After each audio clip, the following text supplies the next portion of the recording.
Theruwan saranai to all of you. The request was to go through some short instructions of Karaniyametta and to meditate together. So I've actually got some slides just to help us along a little bit. And you can look at it or you don't need to look at it. That's perfectly fine. It's entirely up to you. I'll give a bit of an overview because I think it's always good to know why we are developing this, because we will meditate together. We said that we were going to have 45 minutes of meditation together and then we're going to have a Dhamma discussion. So let's first pay homage to the Buddha, and the Dhamma and the Sangha. So homage to the Buddha, the Dhamma and the Sangha. So just with Karaniyametta Sutta, people often think that Karaniyametta Sutta is simply for protection, and they do know that it is the medicine for anger. So that's very much the first two things that often is talked about, because as you know, there was the story in the suttas about the monks who were spending the bus in a forest, and then they were having great difficulty, and so they came to the Buddha because they were disturbed by funny sights and things in the mind and everything. And so the Buddha definitely taught Karaniyametta for protection, something to be chanted and everything. And he definitely taught it as the medicine for anger. And as a result of cultivating that, you also start to remove certain blocks towards understanding the Dhamma, because you can see that in the insight pathway. So we'll go through that. And there's also the blessings of loving kindness. And the main thing is most of those things are all mundane level Dhamma. So where this session, where we would like to practice, is actually to see the supramundane path. So the one that establishes the right view, the one that activates the Noble Eightfold Path as a result of establishing the right view, and then also the one that leads to the insight of the path and fruit of non-return. Because it is possible when you read the Karaniyametta to see that if you get the direct insight from doing the meditation, then you realize you do not want to come back into a mother's womb. And so that leads to Nibbana. So that's why the teaching is really important. It's not simply to wish people well, like a lot of people also practice mundane metta. And when Buddha was asked that question, Buddha was saying, well, the metta that is practiced here is very different because there's an insight pathway, the right view is established, and we are actually activating the Noble Eightfold Path, and the Bojjhangas do get activated, as do the other Bodhipakya Dhammas. So it's very different. It's not a case of, oh, hello, wish you well, hello, wish you well. It's more than that. And so it's really important to know that when you're developing it. So what we mean by developing the Noble Eightfold Path is when we go through the Karaniyametta, you definitely start with right view, even in the first step of Uju Suju, because when we say Karaniyametta Kusalena, Kusalena is always saying, what is Kusala? We need to have the Kusala states of mind in order to cultivate metta. So Kusala, we always say, is Dasa Kusala. And so what you see is when you establish the right view, the 10 skilled states, then your intentions, you let go of the sensual desire thinking, the ill will thinking, the cruelty thinking. And if the mind is correct, then the other ones you let go of as well. And that's what we see when we do Uju Suju. We're actually letting go of the wrong speech, the wrong action. And of course, right livelihood follows after that. Now, in the meditation, what we're always lifting is the effort. We're always lifting the mind with making the effort to say, okay, what is it mean to have the skilled state? So you always use the right effort to make that happen. And right mindfulness is the one that's always checking. And so if you do the Karaniyametta properly, you get to this, you get to the right concentration. So it's not the case of, a lot of people think concentrate in their meditation, irrespective of what meditation it is. But when we say right concentration, it is the fruit of establishing right view, and then the other path factors are developed or they follow. So you will see that in Karaniyametta. I'll give a brief overview of the Karaniyametta. Essentially, the reason why we pull out the insight pathway is because it's the quicker way of doing it, but it doesn't mean that the other bits are not there. So when we start with the first line, this is about kusala. So dasa kusala, that leads to the state of peace being nibbana. That's what the ultimate state of peace is. So remember, this is the supramundane practice. We want to get out of the whole mass of suffering. So with the first step, uju, which is upright, we're saying, we check, what is our physical conduct like? So that means, do we kill? Do we steal? Do we have sexual misconduct? And when the practice gets higher, you take that further beyond sexual misconduct to all kinds of sensual pleasures. Do you misuse any of the senses for that? So that's the physical conduct. So you check, did I kill a mosquito? Did I do something intentionally? In terms of taking what is not given, have I taken something from someone's room? Have I used something without asking permission? Those sorts of things. And so you clean the mind in that respect. If you've done it, you say, I'm not able to cultivate metta if I do this, therefore I need to abandon it. And the abandoning is the very important part. Now, the same with sexual misconduct, anything to do with that. So you clean. So once you've done that, you go to verbal conduct. So we're still at the upright. And so we're saying, have I had any false speech? Now, this could be little white lies. It could be other things which are lying. Particularly, it can happen in the workplace where you don't want to tell the truth. And instead of saying, like being quiet, you actually say an untruth. So it's things like that that you want to clean.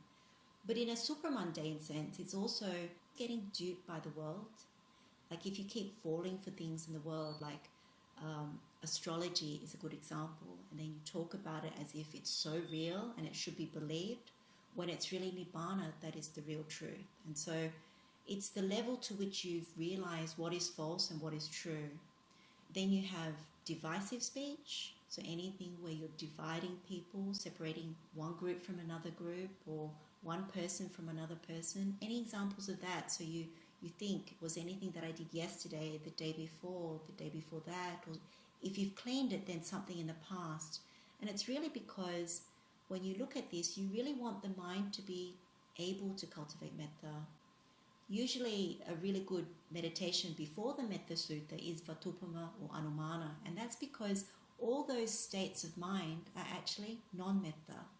And so when you think about the verbal speech comes out of what's been in our mind.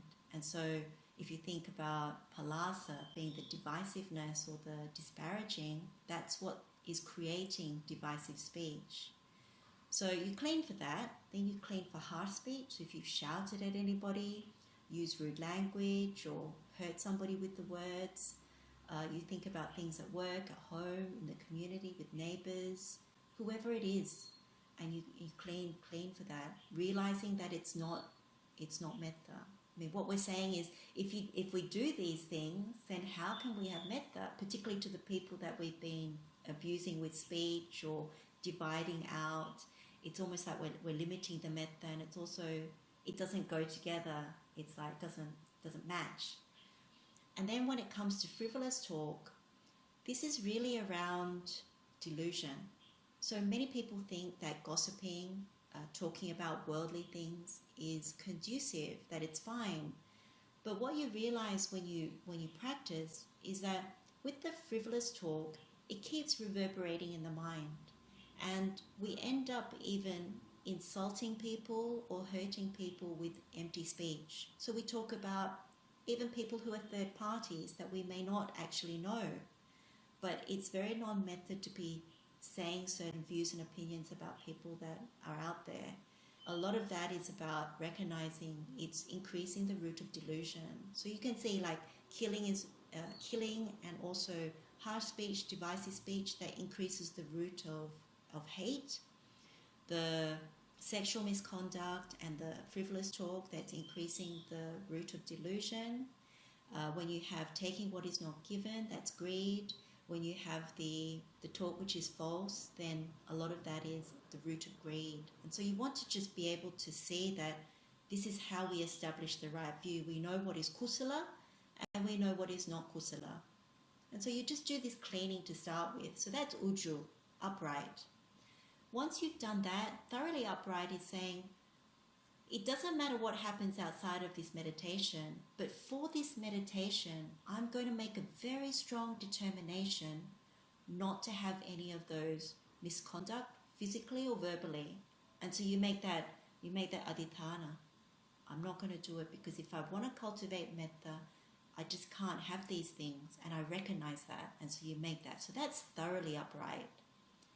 Easy to instruct, there's a whole sutta, that's Anumāna Sutta. So it goes through things like raising ourselves, lowering others, belittling people, having evil wishes, being arrogant, lots of things that intersect with Vatthūpama Sutta, and also around taking feedback. But when you do the meditation, the 4 things that are really important for this are derogation, so makka, palasa, which is the divisiveness or disparaging, envy, which is issa, and then also maccharya, which is the stinginess. So if you remember, derogation is taking away somebody's good qualities. And so if we've done someone bad that way at work or with our family members or our friends, then you make sure, oh, I derogated, it's bad. In the supramundane sense, this is really also about derogating nibbana. Every time we raise something higher in the world, science, astrology, health, diet, whatever it is, that's how we derogate nibbana. And so it's quite a bad thing to do once you really see it, particularly when you don't take so much refuge in the world. Disparaging very much is like divisiveness. So in your mind, if you're wanting to always block certain people out, limit them, it really comes from hostility. So when you are hostile towards certain people, genders, race, all that sort of thing in your mind, and then you have this intention towards splitting, blocking, then that's what you want to remove. And this often happens at work. It often happens even amongst friends and groups, even amongst Dhamma groups. And so you want to look at examples that just cleanse the mind of it. Envy comes from derogation. So usually what you find is when you're envious of someone, then you're quite prepared to belittle them. But the envy thing is usually around certain abilities. Sometimes in Dhamma it's around ability to get to attainment. Sometimes it's around sila. Sometimes around various other things. But what you want to do is also cleanse the mind, because you cannot spread metta to someone you're envious of. And so you want to be able to include, you want to say, actually, it's atta, it's me and mine that has these kind of defilements. When atta steps aside, when you're not identifying with me and mine, a lot of these defilements just drop away. And so envy is very clearly one of those, where you're not seeing the true picture for a person. You think, oh, it's all like that, but they're also suffering. They're also brother and sister in old age, sickness and death. And then the last one for the easy to instruct is around stinginess. So there's 5 stinginess, but what you do is you clean the stinginess that is at the forefront of your mind. So stinginess is stinginess for gain. So any gain, someone's giving you something but you don't share, some information, something to help someone at work. That type of stinginess of gain when you don't want to share. Stinginess about our dwellings, so not wanting to open up our homes, not wanting to share what we've been lucky and fortunate to have. But it also comes down to the body as well. Like the body is our abode, our dwelling place. And so when we're very protective about this body, oh, don't come near me, or not willing to even contemplate the body, that's also, there's a stinginess there. The 4th one is around reputation. So sometimes we try to appear very good, very upright, when really we're still struggling with certain kilesas and everything, when the conditions are set a particular way. Or we want to hide certain unwholesome qualities or tendencies that we're still working through. And that one, it's very important to just admit in the meditation and let that one go. And then the last one is around Dhamma, which is knowledge. It can be also around Dhamma itself. And again, because a lot of this stinginess comes out of palasa, the divisiveness, we block out. I like this, I don't like that. And so stinginess comes from preferences. And if you can see that, then you remove those things, because what we don't want to do is block how much we're able to do metta. Metta that the Buddha teaches is immeasurable. So when it's immeasurable, you want to make sure that there's no blocks. So stinginess is the one where you think, okay, why am I only preferring this? Now with some people, they also look at their view about realms. So some people have blocks about the ghost realm. Other people have blocks about all kinds of things. And so you look at it. You look at all the animals and things like that as well. If there's any blocks, you just remove it. So if you are easy to instruct, then you need to qualify for gentleness. So that makes sense. If someone is not gentle, that means they're rough, they're hard. That does not go with metta. So gentleness is one of those qualities that you stand on all the way to the end of this practice, all the way to nibbana, because harshness is always around protectiveness, me and mine, let it be for me, let me protect my loved ones in this particular way. Gentleness is understanding that everybody is brother and sister in birth, old age, sickness and death, and so what's there to be harsh about? So with gentleness, it's linked with this courteousness at number 8, and what we look at here in gentle is really the physical conduct and the verbal conduct. If you are polite, courteous, that means you're gentle. If you're impolite, then you're not gentle. It means you're rude and you're harsh and quite difficult. So physical politeness is often, you just think about examples, how you use your hands, how you point at people, the types of looks that you give people with your face, how you behave in a public situation. So for example, if someone's angry and really upset to hear Dhamma, they just walk out and they slam the door. That's impolite. Or they keep interrupting in terms of physical conduct to make noises or all kinds of things. So there's certain things around that can be looked at. In terms of the verbal thing is when someone's talking, you interrupt. It could be rude noises, exasperating noises. It could be making jokes at the expense of others, insulting people, all those sorts of things. So if that has happened, and usually when you work, there's certain things that come to mind, just clean the mind, because you say to yourself, I want to do metta, I want to develop this. That kind of behavior doesn't go with this, and I need to abandon it. So if you get to this step, number 4, then you can go to not arrogant. So this one is very straightforward in the sense that arrogance comes from the jobs that we do, the positions that we hold, who we think we are in the world. It's a very worldly thing. And it is also one of the harder ones to give up in terms of fetter. When you think about the higher fetters, conceit is one of the last ones that you give up. And so when you think about arrogance is when you walk into a place thinking that you know it all, that you have more than others, that you have a particular position or sense of entitlement. So there is no metta in that. So what you're saying here is, for the purpose of this, I'm actually going to start seeing that we're brothers and sisters in old age, sickness and death. Birth, old age, sickness and death. What is there to be arrogant about? Whether I'm rich or not, it doesn't make a difference. Even if I'm poor, it doesn't make a difference. Even if I'm the president of the world, it doesn't make a difference. So there's nothing really to be arrogant about. And arrogance normally, if there's a problem, you think you can solve it. I can throw money at it. I can ask someone to go and fix it. All those things, even around illness, you think, oh, I'll go and book the best doctor in the world and they'll cut out whatever the illness is, or they'll solve it. And the thing is, in this Buddha Dhamma, Buddha is saying, actually, that's not really the truth. And so metta comes from a place of not thinking in those ways, actually coming to see the metta that we're cultivating is actually because we are all in this predicament, and it is not solvable. When you think about aging, sickness and death, nobody can turn the tide of those things.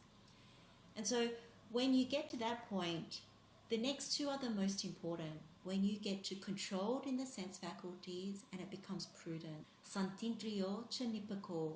This is really important because normally we talk about polluting the mind through the sense faculties.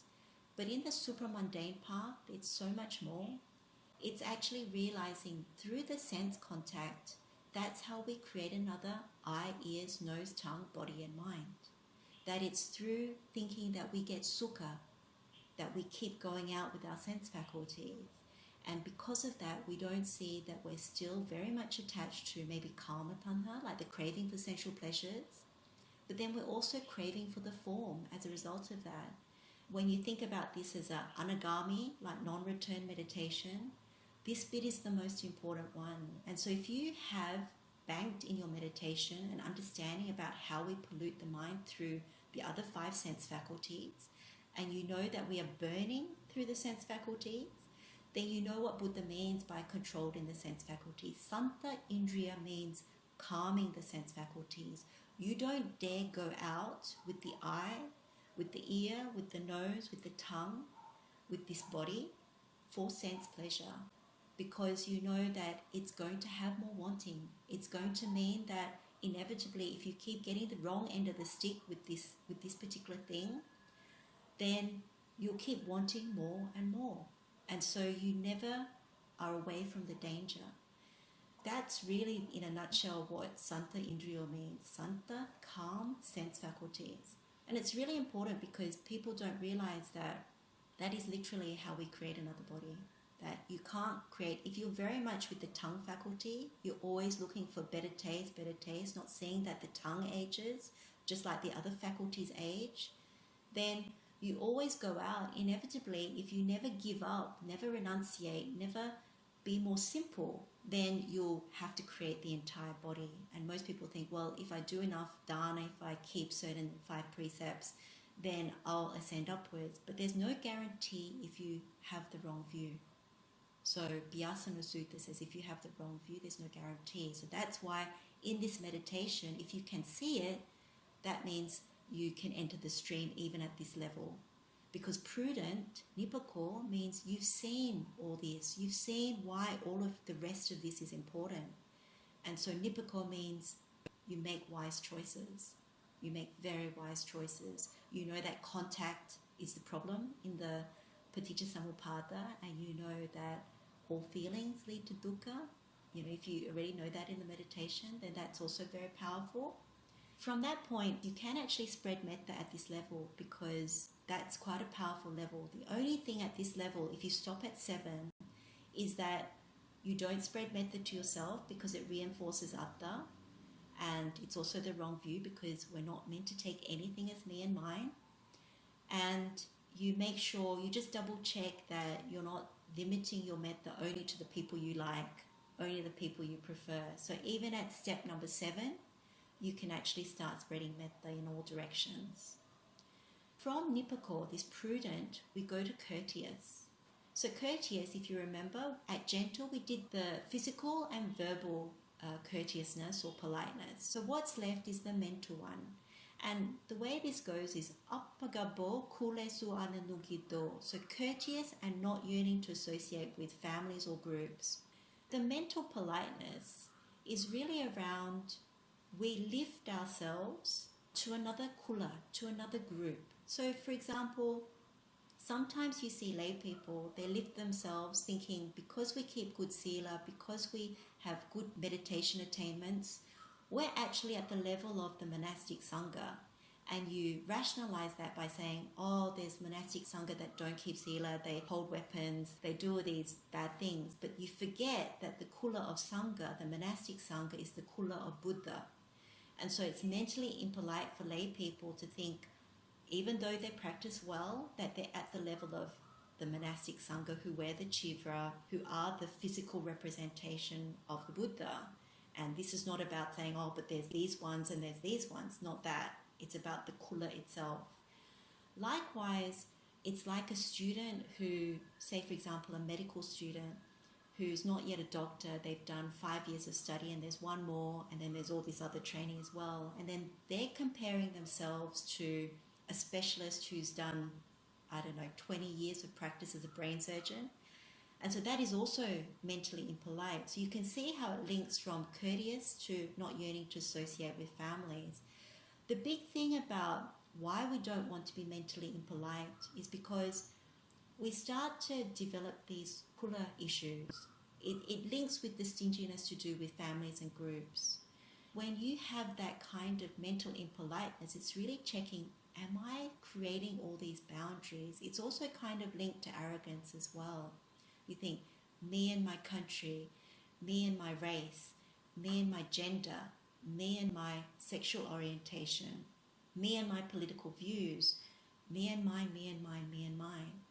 And so what you see here is Buddha is correcting, like all the way through, you can see he's correcting the wrong view. So here you want to just double check, is there anything that is blocking me from immeasurable metta here? on those lines. And so that's what you check. When you do that, you can actually get to this step number 10, which basically says, in gladness and in safety, may all beings be happy.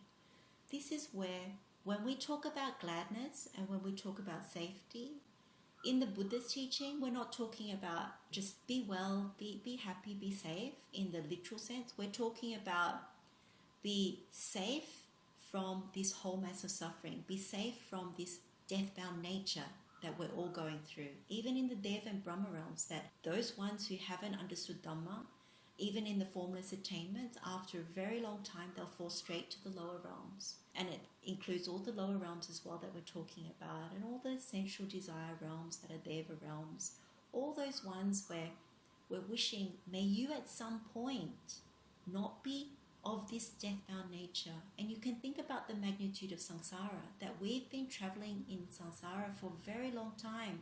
We can't even fathom it, with no discoverable beginning and therefore no end. When you think about Buddha's similes, like the amount of tears that we've shed is greater than the 4 great oceans, those sorts of things, it makes you understand we're wishing people safety from all of that, and being born as a human is a very, very rare thing. The supreme happiness is what we're wishing people. At some point, may they also have that supreme happiness. So you spread. And then what you understand from this bit here is Buddha's just teaching us all the different boundless spreading that we do. So whatever living beings are born, weak or strong, without exception, long, large, middle-sized, short, small or great, seen or unseen, far or near, in existence or seeking to exist. So you think about all the different realms of existence, and you can actually go from lower realms to up to the pure abodes, all the way up even to the formless. So it's really up to you. And you can even go through the different animals, the ones that have many legs, 2-legged, 4-legged, all that. You can even go inside the body, the bacteria, all of that. And so when we come to step number 11 and 12, this is really the last remnants. If you think about Buddha giving us another opportunity to overcome the anger, because it's very serious. The fact that we birth a body and it ages and we get sick, we're prone to anger. And so with this anger, the Buddha is saying, is there any further hostility in the mind? Are we still holding any grudges in the mind? If we are, this is the opportunity to actually abandon them, to know, why am I still holding on to anger to somebody who is in this same predicament for this whole samsaric journey? Why am I still doing that? If I understand that scenario for myself, then I cannot be holding on to any of this anger. And if people come to the mind, you just put them into almost like the metta bucket and you let it just dissolve any anger. That was Vyarosana and then Patigha Sanya, so this perception of ill will. The really good one here is around the Deveda Vitakka Sutta. So in that sutta, the Buddha was saying, removing all the different thoughts. You think, is it good for me? Is it good for another person? Is it good for both of us if I have this ill will? And then on top of that, he says, if I continue to have this ill will, it's going to block or reduce the wisdom. Given that this is a wisdom pathway, this whole journey that we're taking to use the Buddha's teachings, we do not want to block wisdom, because the opposite that comes up is that we increase ignorance. So that's not what we want to do, because ill will, if you know, it's the second hindrance. So if it's still there, that means we're actually breeding ignorance, because that's the nutriment for ignorance from the Avijja Sutta. So ill will is very much letting that go. We want the wisdom path. And so in the meditation, if it comes to your mind, you think about the mother to the child. At this point, we've got certain skilled states. So right view has been established, and we have the good physical conduct, the good verbal conduct. We've given up the ill will, so now we have 9 skilled states. So you think about the mother guarding the child, like the ideal mother, the one that would not do anything to harm the child physically, verbally, and then also mentally. And so that's where the metta starts to really expand. But when you let go of this last bit of anger, it really starts to feel like you wouldn't do the slightest thing. And I think that was even back here, and let one not do the slightest wrong. But if you remove the last remnants of anger or ill will, it's really very much that I don't want to do it. I really don't want to do it. I can see all the suffering, and I can see the impermanence of this whole construction, and I can see that it's not worth taking as me and mine. And so that's why you cultivate to all living beings that immeasurable loving kindness, and in all directions, and you can do it in all postures. So this is further instruction from the Buddha. Now, when you get down to here where it says this is the divine abode, really having the skilled states, you recognize that you're with those that actually cultivate metta, have practiced before. So the noble arahants, of course, all the Buddhas, the beings in the pure abode, so the anagamis, the arahants. And so it's almost like in the suttas you see like goes with like. And so the divine abode that we have cultivated is like goes with like. So we are with those noble ones who know how to cultivate this. And the 13th step is one is virtuous. So you see that because you have the 9 skilled states. And you know that there's only one more that is missing. It says, having removed greed from sensual pleasures. And this is really an insight in the meditation, that when you get to this point, having really understood, controlled in the sense faculties and being prudent, and really the whole way through seeing all beings as brothers and sisters in birth, old age, sickness and death, when you get to removing greed for sensual pleasures, it's almost like asking yourself, is everything that I've taken refuge in to this point really worth it? If I have to watch all my loved ones pass away or get sick, age, is it really worth it just for something to eat? Is it really worth, almost like Russian roulette? Which realm am I going to be born in? Is it really worth it to birth another body, knowing what it's like? Is it really worth it to birth another body, having to work just to control all the conditions? And if you know more Dhamma, is it really worth it to keep operating at the sense level, only for the contact, to then have the feeling, and then to have craving, and then to keep going through this whole mass of suffering over and over again out of a misapprehension? And so whatever your highest insight is, that's where you realize one certainly wouldn't want to come back into a mother's womb. So that's how you do the meditation. It's basically, if I were to summarize very quickly now, you do the checklist of uju, upright. You go through the 3 physical conduct and 4 verbal conduct, and you check, do I have the right conduct? So you remove any misconduct that was there. So you just check off the 7 things. And then you make that strong determination for thoroughly upright to say, I understand I need to abandon this. This is not conducive to metta. So I make a strong determination in the meditation, not worrying about outside of the meditation, not to have those things. Easy to instruct. I double check. Is there derogation? Is there disparaging? Has there been envy? Has there been stinginess? And you, again, decide not to have those things. Gentle, you check your physical conduct, your verbal conduct. Has it been polite? And if it hasn't, you admit and you cleanse again. Come to not arrogant. Am I lifting myself up? I'm not being humble over my job, my life, what I believe in, whatever it is. That's not metta. Need to abandon. Controlled in the sense faculties. You could think of it even like the tortoise. When it sees danger out in the world, if you really see danger in the sense faculties going out through the eye, ears, nose, tongue, body, and therefore the mind, then you realize, actually, I'm in danger of constructing another form because of it. And so I'm going to be wise. I'm going to keep it restrained, prudent. So you get to nipako. If you have that, then you just double check. Mental politeness, because I've cleaned the other 2. So am I lifting myself up to another kula? If I am, I need to remove that. And in doing so, I need to look at any other kulas kulas being groups or families, that I'm also linked to, because that's the blocks to metta. So you check that it's not country level, it's not sports groups, it's not gender, it's not race, it's not sexual orientation, it's not political views. Any kind of thing that blocks being able to spread to any being in the world, you just remove it. And then we don't spread metta to ourselves, and we cultivate, may all beings receive the supreme safety of Nibbana, the supreme happiness of Nibbana, one that is not death-bound. And then with the perceiving of anger and ill will, anger? Is there any more grudges in the mind? Is there anyone that I'm still perceiving in that way? They are my brother or sister in birth, old age, sickness and death. In this whole long samsaric journey, why am I still having this?